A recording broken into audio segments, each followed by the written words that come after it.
is said that babies don't choose their parents. But what if? What if our spiritual forms choose the vessels from whom we will breathe life, to give us access to a particular set of experiences that will inform our paths and our purpose? How do some of us harness our ancestral energies to be unique, to be exceptional, to be powerful? I am your host, Stephanie Renee, and these are the questions we will explore in Continuum. Like many other large gatherings planned over the last year and a half, the Student Nonviolent Coordinating Committee, or SNCC for short, has also had to take the auspicious occasion of its 60th anniversary to a virtual conference this year. I had the pleasure of speaking with two of the principals involved in making this virtual event what is going to be an outstanding event. Karen Spellman, one of the young leaders from the 60s who is now a SNCC legacy member, speaks about what it's like to see the organization grow and transform over these last 60 years and what she hopes will be evident in the gathering and the planning of the agenda for this conference. We also spoke with original Freedom Singers member Dr. Charles Neblett about those early years of being a young person, learning about how music can be used as a tool for organizing and activism, and what he hopes to convey through the big concert that's planned for Friday evening as a part of the conference agenda. All of that is discussed in this next episode of Continuum here on Soul Sanctuary Media. Sit back, view, and enjoy. So, Ms. Spellman, I'd love to begin with you because I was so excited to see, to read a little bit about your beginnings at Howard University. I'm a DC girl born and raised, and had several of my ancestors were professors at Howard at one point. So just the nature of the role that the Mecca has played in our history is vitally important. And you as a student, especially with our late beloved, of course, everybody from DC calls him Marbury, and Mayor for Life, as young activists. Talk to me about that era and the vibe on campus that called you into service as an activist. Yes, I am a Howard graduate. I transferred to Howard in 1962, which turned out to be a pretty pivotal year because Marion Barry came to DC, Washington, DC in the late 62 to form one of the our local SNCC offices. We had Friends of SNCC offices around the country, and they were located in major cities where we needed to have support groups organized and resources provided to the movement in the South. But Marion took a different approach. Not only did he provide resources, he also decided to address the issues that Black community was facing, which was enormous back in those days. We had no vote, and we could not vote. We still are, the only territory on US soil that does not have the right to representation in Congress. Certainly, yeah. Our fearless leader, Eleanor Holmes Norton, who is also a SNCC veteran, is the congressman now from the district, and she's been fighting so hard for the right for the DC statehood, and that is an ongoing fight, and we hope that our brothers and sisters in Philly and around the world will join us in trying to do right by Black people in the district and make the district the 51st state in the Union. Yes. But that was one of Marion's key issues of the day, as well as home rule, which in our terms was that the DC people not only didn't have the right to vote in Congress, but they also didn't have the right to choose their own mayor or their own elected officials. So Marion is known, he's legendary for having to spark to spark that movement, and organized Washingtonians as well as people from all over the country. And eventually Washington was able to get what we call home rule, and we were able to elect our own mayor and city council. However, we still have our budget controlled by the federal government and the Congress, and it's under, unfortunately, it's under the congressional leadership that does not always do the right thing for people of color. So our fight is ongoing, and but Marion was one of the first and most important voices to be raised to help Black people in the district and help district residents to earn the rights that every other citizen in the United States has. They say that, if you don't start with local politics, how do you have any perspective for what is happening on a regional or national level, and really understanding how the voices need to continue to be amplified in that way? So your activism in that moment began specifically in looking at what was happening in DC, and then you amplified it one step further and began this whole idea of telling the stories about Black people that were not being told or not being seen or heard often enough from a journalistic perspective. So talk a little bit about layering the journalism on top of that. Well, I should speak about also as a student at SNCC, at Howard University, SNCC had already been organized. It was formed in 1960 and down at Shaw University in North Carolina by Black students from HBCUs that were called together by Ella Baker. And the organization formed, and it was originally an aegis of the SCLC, Dr. King's SCLC, and eventually became its own organization. But the SNCC students were organizing already across the South. They were demonstrating against segregated facilities. That was one of the first targets. And eventually we branched out into actually working to achieve the right to vote for Black people across the South, which was a definite no-no back in the early 60s.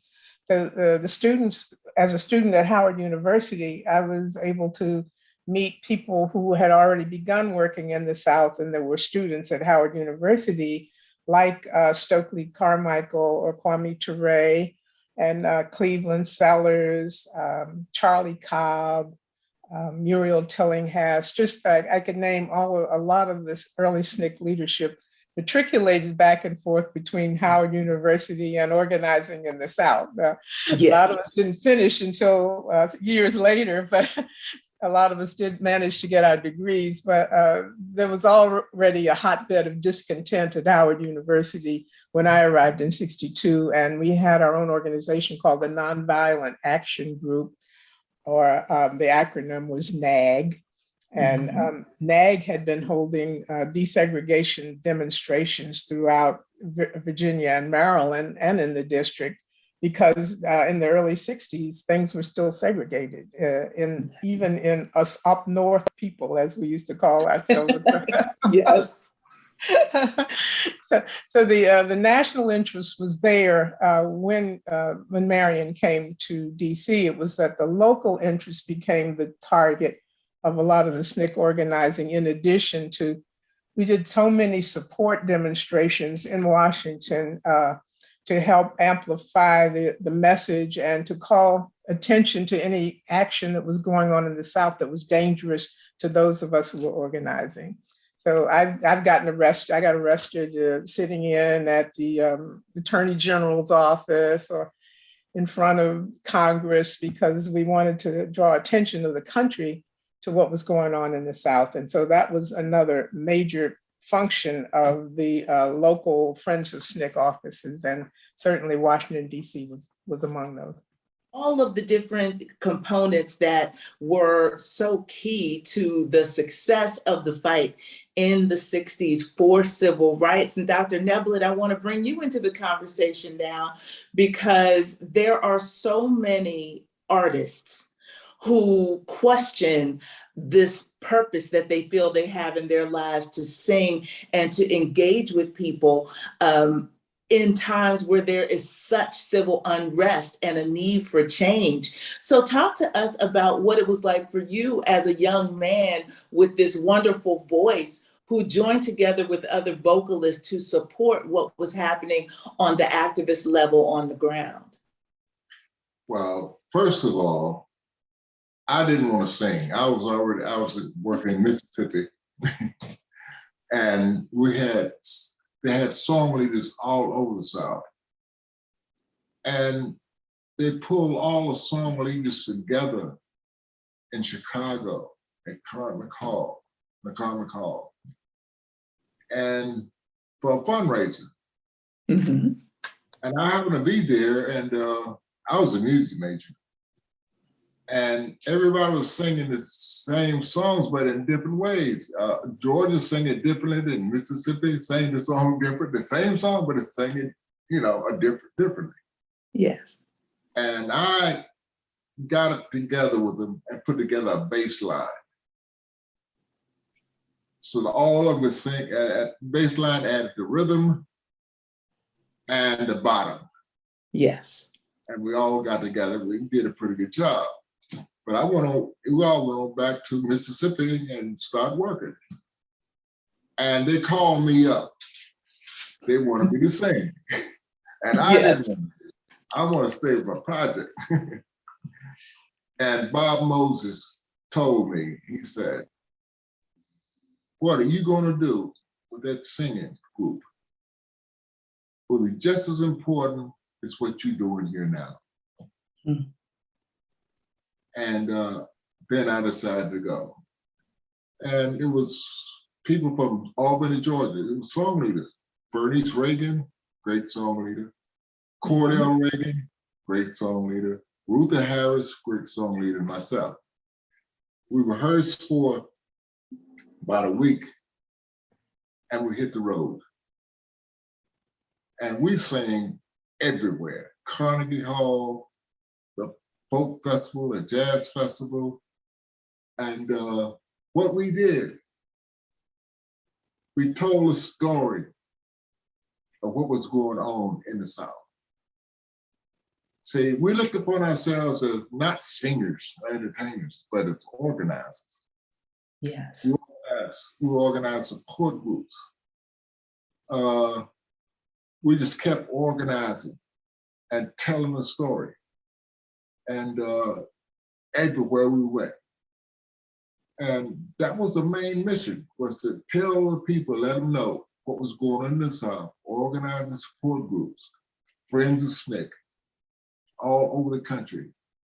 And that was it. And we did that. We sang everywhere. We sang so much the first time we went out that we lost our voices. We were doing 2 or 3 concerts a day. Mm. We do high schools, house parties, and everywhere. We just sang. Yeah. And we lost voices, and we found out you can't do that. Well, one of the things I think is really important that you just shared is this idea of using your talent, but also understanding your role as an organizer. And, in South Africa, for instance, in the protest movements that they had to end apartheid, they celebrated the song, the role of the songs in motivating people to protest, in organizing the community. Here in America, we've been a little more reluctant to embrace the people who perform for these rallies and get people to come out and get them motivated as an essential part of the protest. I wonder if you have any thoughts on why that might be, at least in the modern era, I should say. They might not realize it, but the music is important. I know in the South, what we would do, sometimes we'd have a protest and we'd have a mass meeting and people just start singing. And they'd sing, just sing.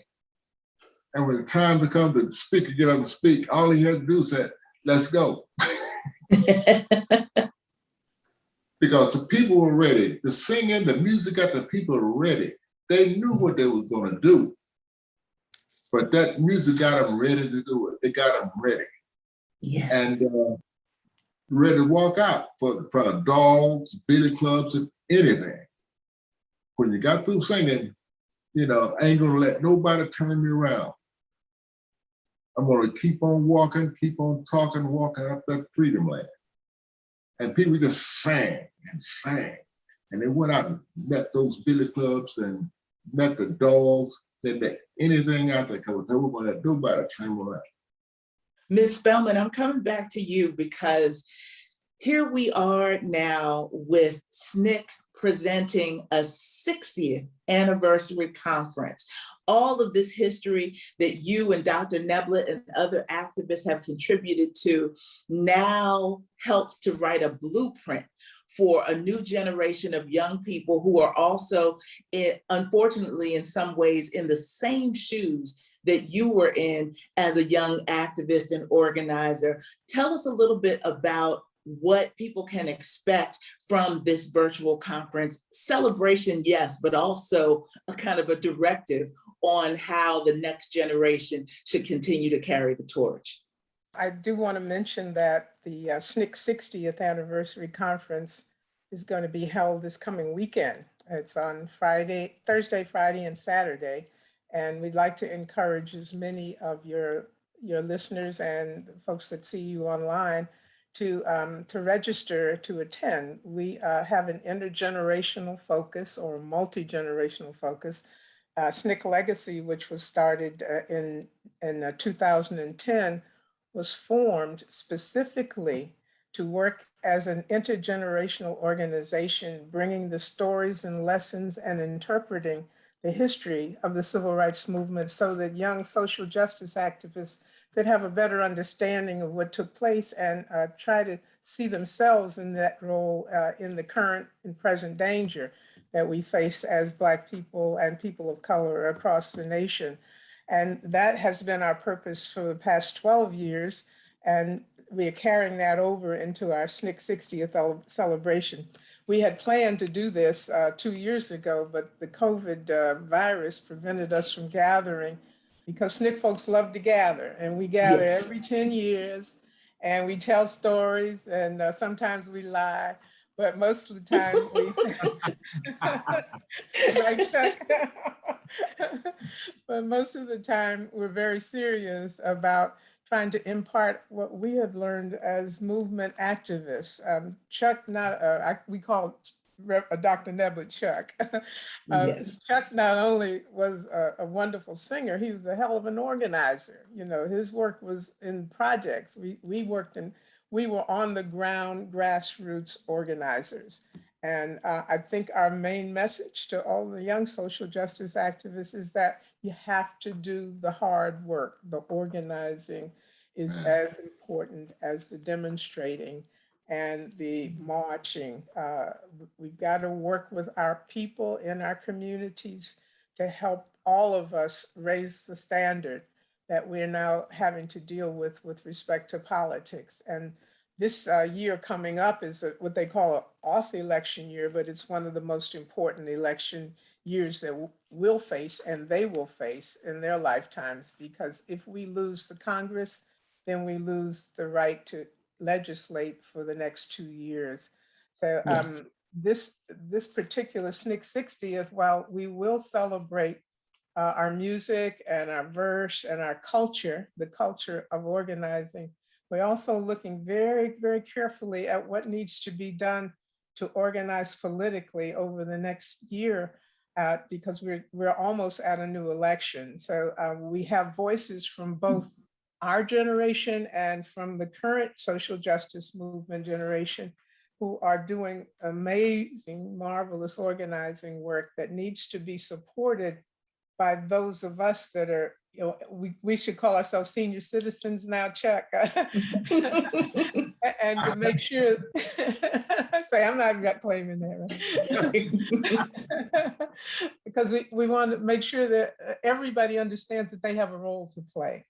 So not only are the young people critical, but so are folks our age. You've got to get out there and support the work that these young folks are doing. And one of the ways you can do that is to tell the story of what happened during your era, what you did, what lessons you learned. So we're mixing it up on the SNCC 60th. You'll see all of our panels are intergenerational. They'll Yeah. have the young social justice organizers, and we'll have what we call the old folks, you know, us who were working back in the civil rights movement. And we need to have that common conversation all the time. So we've got amazing panelists lined up. And then we have a lot. This is probably the meatiest conference we have ever done, because we have about, almost, I think, close to 21 workshops altogether. We have plenary sessions. We've got, you know, talkathons. We also have 19 films that we're showing as a part that are available for all the people who register for the conference. And they can do that by going to the SNCC 60th anniversary.org online.